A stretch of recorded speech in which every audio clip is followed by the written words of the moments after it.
Setelah damai Hudaibiyah ditandatangani dan Madinah mulai tenang, Rasulullah melakukan langkah luar biasa. Beliau mengutus utusan untuk menyurati para raja dunia, menyeru mereka masuk Islam. Bukan satu atau dua raja, tapi seluruh pemimpin superpower dunia saat itu. Sikap ini bukan hanya dakwah, tapi simbol keberanian luar biasa. 1. Raja Heraklius, Romawi Timur, Bizantium, kepada Kaisar Heraklius, penguasa besar Kekaisaran Romawi Timur. Nabi mengutus Dihiyah al-Kalbi, seorang sahabat tampan dan cerdas. Surat itu dibacakan di Istana Megah, di Hims, Suriah. Isinya, masuklah Islam, maka kau akan selamat. Jika kau menolak, kau akan menanggung dosa rakyatmu. Heraklius tak menolak. Ia justru mencari kebenaran. Ia bahkan memanggil Abu Sufyan yang saat itu masih musyrik, lalu bertanya panjang tentang Nabi Muhammad. Heraklius sempat berkata, dia akan menguasai bumi yang kupijak sekarang. Namun, ia takut kehilangan kekuasaan dan akhirnya menolak dengan halus. 2. Raja Kisra, Persia, Kekaisaran Sasania, kepada Kisra Abrawis, penguasa Persia yang arogan. Nabi mengutus Abdullah bin Hudafah as-Sahmi, tapi Kisra merobek surat Nabi di hadapan utusan itu. Ia marah karena namanya tidak disebut pertama, padahal surat Nabi mendahulukan kalimat dari Muhammad Rasulullah kepada Kisra penguasa Persia.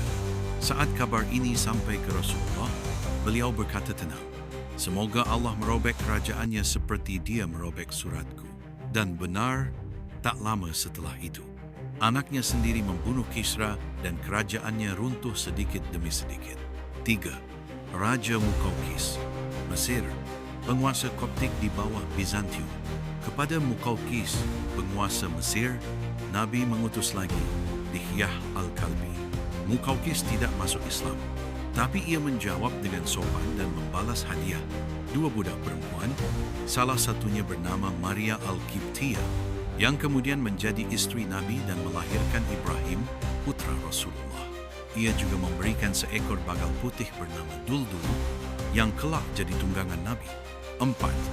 Raja Al-Harith Al-Ghassani, Syam, bawahan Romawi. Nabi juga menyurati Al-Harith bin Abi Syamir, Raja Ghassani di Syam, yang tunduk pada Romawi. Utusannya adalah Syuja bin Wahbah. Tapi sang raja menolak mentah-mentah, bahkan mengancam akan menyerang Madinah. 5. Raja Negus, Najasi dari Habasyah, Ethiopia. Kepada Negus Ashama, Raja Habasyah, Nabi mengutus Amr bin Umayyah ad-Damri. Negus dikenal adil dan bijak. Ia telah melindungi kaum muslimin saat hijrah ke negerinya, dan ketika menerima surat Nabi, ia langsung membenarkan kerasulan Muhammad, meski ia menyembunyikan keislamannya dari rakyatnya. Saat ia wafat, Nabi mensyalatkan jenazahnya secara gaib di Madinah. Satu-satunya syalat gaib sepanjang hidup Rasulullah. 6. Raja Hauda bin Ali, Yamamah, Arab Tengah. Nabi mengutus Salid bin Amr kepada Hauda, penguasa Yamamah. Raja ini minta syarat, aku akan masuk Islam, tapi beri aku kekuasaan setelahmu. Nabi menolak. Islam bukan alat ambisi. Dan tak lama setelahnya, Hauda mati. Dan muncul Musailamah si Nabi palsu dari wilayah itu. 7. Raja Jaifar dan Abdi, penguasa Oman. Nabi mengutus sahabat cerdas, Amr bin al-Ash, kepada 2 bersaudara yang memimpin Oman, Jaifar dan Abd, putra Julana. Mereka awalnya ragu, tapi setelah debat panjang dan penjelasan logis dari Amr, mereka akhirnya masuk Islam secara terbuka. Dan Oman jadi salah satu wilayah Teluk pertama yang menerima Islam tanpa peperangan. 8. Raja Munzir bin Sawa, Bahrain. Kepada penguasa Bahrain, Nabi mengutus Al-Ala bin Al-Hadrami, seorang sahabat ahli ibadah dan diplomasi. Munzir bin Sawa menerima Islam, dan penduduk Bahrain pun masuk Islam berbondong-bondong. Rasulullah membiarkan Munzir tetap memimpin, menunjukkan bahwa Islam tak memaksa tapi merangkul. 10. Raja Farwah bin al-Judhami, Gubernur Romawi. Farwah adalah gubernur Arab yang bekerja untuk Roma. Tapi setelah menerima kabar Islam, ia masuk Islam secara diam-diam dan mengirim hadiah kepada Rasulullah sebagai tanda cinta. Apa balasan Romawi? Ia ditangkap dan dibunuh dengan cara disalib. Berita kematiannya sampai ke Madinah dan Nabi sangat sedih.